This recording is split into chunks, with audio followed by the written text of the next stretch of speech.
Magandang hapon, ito ang UNTV News Break. Abiso sa mga consumer. Magpapatupad ng dagdag singil sa kuryente ang Meralco ngayong buwan ng Nobyembre.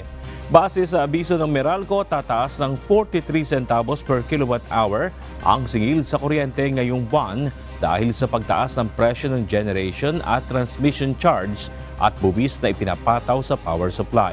Nangangahulugan ito ng dagdag na 85 pesos sa bill para sa mga kumukonsumo ng 200 kWh sa isang buwan.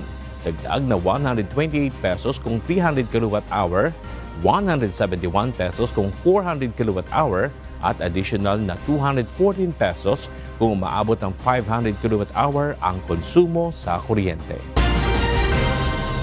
Nagpadala kagabi ng abiso ang House Quadruple Committee o Quadcom sa mga resource person na kanselado ang pagdinig na nakatakda sana bukas araw ng Miyerkules, November 13.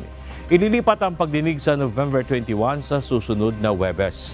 Kabilang sa pinadalahan ng abiso ang kampo ni dating Pangulong Rodrigo Duterte sa pamamagitan ni Attorney Martin Delgrad III. Ayon kay Overall Chairperson Representative Robert Ace Barbers, ang kanselasyon ay dahil hindi pa natatapos ang ginagawang vetting process sa mga testigong haharap sa pagdinig. Pinabulaanan din ng Quadcom ang kumakalat sa social media na canceled ang hearing matapos mapaulat na dadalo si dating Pangulong Duterte. Anya, walang opisyal na komunikasyong natanggap ang Quadcom na makadadalo ang dating presidente sa pagdinig.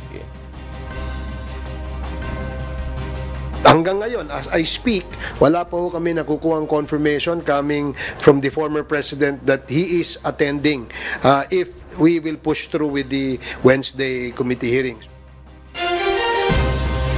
At yan ang mga balita sa oras na ito. Para sa iba pa mga balita, maaari po kayong bumisita sa official social media accounts ng UNTV News and Rescue. Ako si Bernard Dadis at dito sa UNTV, Diyos ang aming sandigan, serbisyo publiko ang aming pinahalagahan. Magandang hapon.